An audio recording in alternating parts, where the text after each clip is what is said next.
Hello, welcome to this week's 89.9 Seconds, the show in which we give you the week's hottest news in just under 90 seconds. I'm Chwi, Lynn, joined by Ezra, Zaid, as well as Nadia, Hassan. And this week we're taking a look at the UMNA General Assembly and Khairy. We are looking at savings. Malaysians, are we doing it enough? And finally, fattest nation in Asia. What's up with that? Let's get started.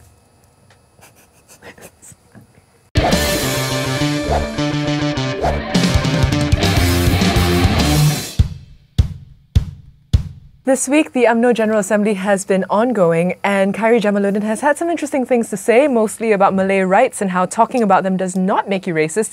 And the thing is, he would be right if the things that he was saying were less racist. I don't know. Am I alone in thinking this? No, but UMNA General Assembly it's a great event every year. It's the one safe haven where you can sort of say crazy stuff and everybody knows. Is it safe though? Is it safe when it gets reported? Just because that's happened doesn't mean it's the right thing to do. But basically, right, KJ has been building himself as this youth leader, as this new person. He might as well just be flashing buttons saying, I believe in Khairy.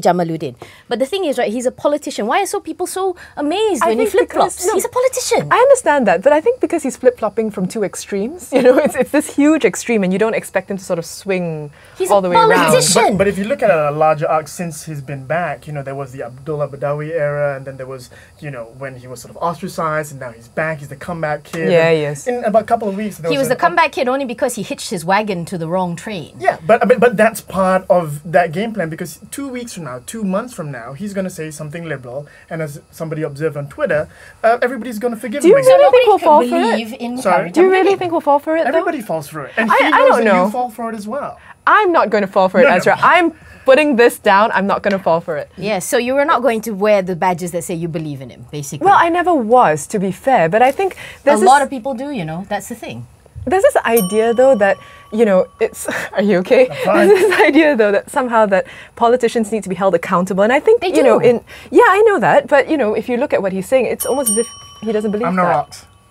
And from a General Assembly that was generally faulted for failing to bring any bread and butter issues to the table, we go now to the bread and butter issue, which is apparently that, we don't have bank accounts, but we should be saving anyway. Nadia? Basically, there's a report that came out by the UN saying that more than 50% of Malaysians actually don't have any savings.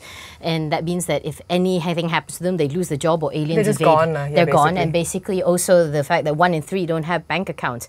Then Bank Negara, clearly miffed, came out and said, no, we do have, a lot of them do have savings. They have, what do you call it, lembaga tabung haji, etc., etc. Right. That is you're just being semantic. When you save in those, they're being technical because you see, when you save, right, things for like lembaga tabung haji, you're not saving for your old age, you're saving to be religious. So, do a religious pilgrimage. So, okay, when I first read the story, my reaction actually hasn't changed, which is, how does this happen? How do people not have bank accounts at all? Well, I don't understand this. I'm always under the assumption that a lot of rich people in Malaysia still keep money under their bed. Stuffed into their mattresses? No, it's I always thought it was a joke, but when I speak to friends of family, friends and stuff like that, they don't use the bank account approach so much. Yeah, they don't have ATMs. But the thing is, right, it doesn't bring up the fact that when she addressed that, she didn't say that a lot of us live paycheck to paycheck. A lot of people live paycheck to paycheck. We do. Why not boost wages? That is the other part of it. Fine if you want to dispute this one favor. Does the bank have a responsibility though boost wages? That's like a solution, right? I know. That's a solution, which is what you really, really want. Oh, no, and then you see the economy has to on their side. But then, saying that, right, I do think a lot of people these days just spend and don't think about it. I think a lot of us don't necessarily have enough to even spend on in the first place, or save.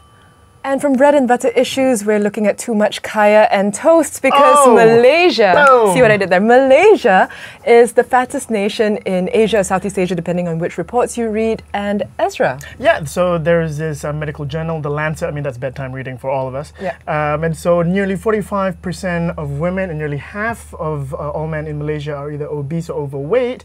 So this prompted all sorts of responses from the health ministry. And I guess this whole discussion about, when we eat, is it just whatever just feels good, or rather are we sort of turning to a healthier nation? I don't think Isn't this linked in the whole savings thing again? Is the fact that, of course all of us should make choices, or at least we want to make the right choices. Yeah, but then you see, it's not just a matter of overweight and obese as well. It's it's the lifestyle we're living healthy more than just the food. No, for sure. But I think in general we're also not taught from school what healthy actually looks like. I mean, Yeah. you know, rice with every meal isn't exactly going to turn out that well. And also, we take a lot of pride in our food, and with, you know, with reason. But I wonder if we've become too food focused. But also, when we, you know, tell the world what Malaysia is, we show them our food. We show them people eating our food. We show, you know, people sort of walking to It's the venues first that So you're have saying food. that what people. else are we supposed to take pride in? Is that the Exactly. only thing to take pride in? Absolutely, because we've got no money. that's a We've very got wide- no General Assembly, and so we have to take pride in our food. It's And- something. The yeah. nasi lemak will Well, never it's fail one us. thing that they always say will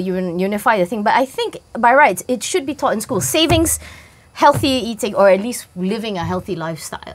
But healthy eating What also are we going to talk about on this show now? but healthy eating depends on options and having those options. And I think they're few and far between. I mean, you can teach people to eat an apple, but if it's going to be a further walk, you get a curry puff. Well, you can.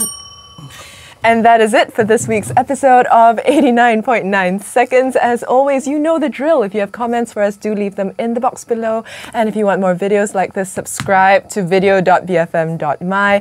And we will see you next week. Thank you so much for watching.